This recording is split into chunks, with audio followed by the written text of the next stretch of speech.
that we were allowed to come back. It was just a huge sigh of relief, because you don't know for sure, that things are going your way. The latest on containment of the in-car fire. Plus, sounding off on the multi-million-dollar settlement over Denver's police officers' actions during the George Floyd protests. We're taking a closer look at the decision ahead of today's press conference by the police union. And adding to the economic workforce, the positive news for Colorado's rebound from the pandemic when it comes to jobs in our state. And we'll have a look at how Colorado's rebound compares to other states as well. Thanks for joining us. I'm Brian Sanders. And I'm Nicole Brady. Let's take a live look outside right now from our Mile High camera.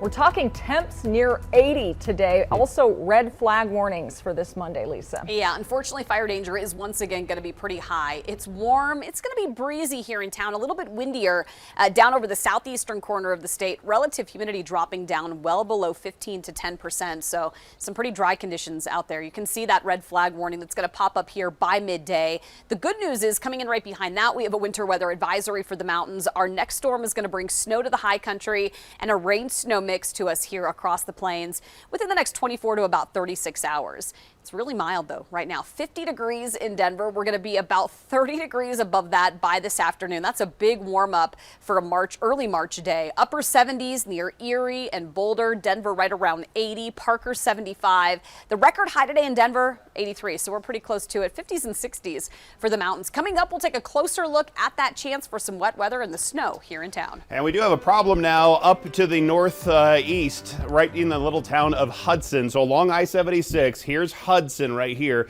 and this is Highway 52 that would take you over to Highway 85 and I-25 towards Fort Lupton that way. Take a look. There's actually a closure up this way, so it looks okay on I-76 and right here in Hudson, but unfortunately there's a closure. There was a big crash and it took out a big gas main of some sort, so there's a gas leak in there as well. So as you take a look at the map again, this section of Highway 52 is closed down. There's county roads to the north, a bunch to the south that could get you around it and get you around that as well, because you don't have to worry about the I-76 drive, and you get around some of that stop and go traffic we're dealing with down to I-25. The rest of the commute doesn't look too bad. Pretty typical stuff down to the Denver Tech Center. West side of town looks okay, and that crash on 285 at Parmalee Gulch is all clear as well. Firefighters in Boulder continue to make progress containing the in-car fire this morning. It started Saturday near the National Center for Atmospheric Research Lab and forced thousands to evacuate their homes. This map here shows the perimeter for the fire in purple. It was just about 5 miles from where the Marshall fire broke out. The city has lifted all evacuation notices. All of the roads except N-Car Road are back open. Officials believe that road will stay closed for several days. Want to bring in Denver 7's Christian Lopez, who is live from Boulder this morning, because this is a scary situation, certainly a better outcome, but the memories of the Marshall fire are still fresh.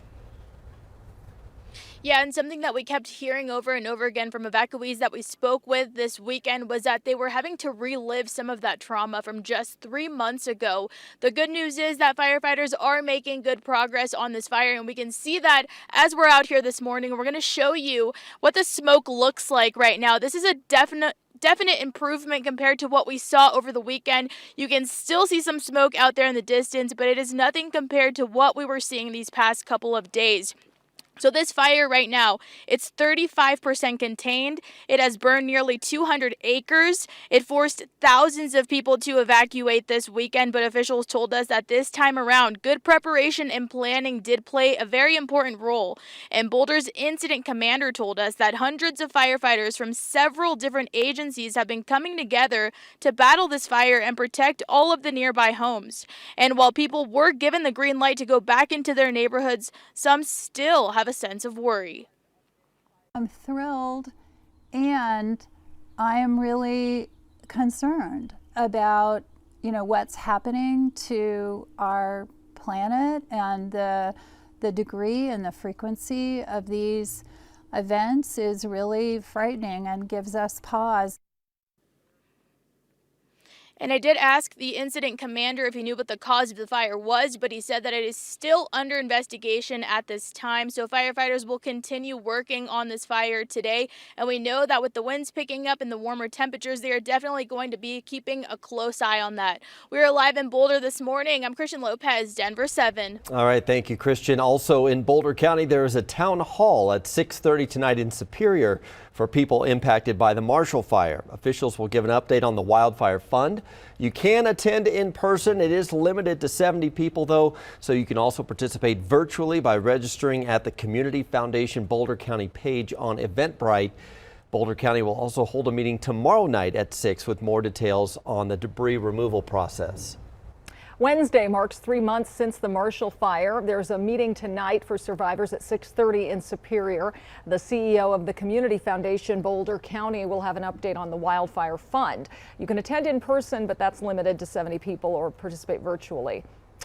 And there will also be a meeting tomorrow for to talk about debris removal and what that will look like. Boulder County chose a contractor for that, so there will be the contractor out of Louisiana will also be at that meeting, and they plan to explain the details of the debris removal process. That meeting is set for 6 p.m.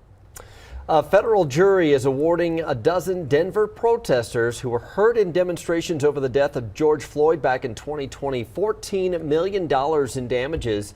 It also found Denver police officers violated the Constitution. Denver 7's Veronica Acosta joins us live. And Veronica, we're getting a response from an organization representing those officers. We are, and that organization is the Denver Police Protection Association. It's expected to give its response after those $14 million were awarded to protesters who were injured back in those 2020 demonstrations. So that organization actually represents Denver police officers. This was the outcome of the first excessive force and civil rights trial that came out of demonstrations over the death of George Floyd. That trial lasted about 3 weeks, and during that time, the jury heard about accusations of failure in leadership and coordination by police officers who responded to those protests. They also heard about injuries suffered by protesters at the hands of Denver officers, as well as other nearby departments. Now, protesters, they were hit by pepper spray, as well as some of those less lethal ammunitions like beanbags, which did lead to some injuries. We spoke with one of the 12 plaintiffs who was pleased with that outcome. I wonder if the city of Denver thought we were just going to roll over and take it. I suspect that they might have. I don't know. But we didn't. I'm so pleased and so thankful to the jury. So proud of my co-plaintiffs, so proud of our lawyers. The system got this one right today. So on we press. And Denver city officials did release a statement after Friday's verdict. It said, in part, quote, "We continue to evaluate our policies and training to ensure we are using best practices identified by law enforcement throughout the country to better protect peaceful protesters while addressing those who are only there to engage in violence. We recognize that there is more work to be done." As for the DPPA, they're expected to give that statement right around noon today. In Denver, I'm Veronica Acosta, Denver 7.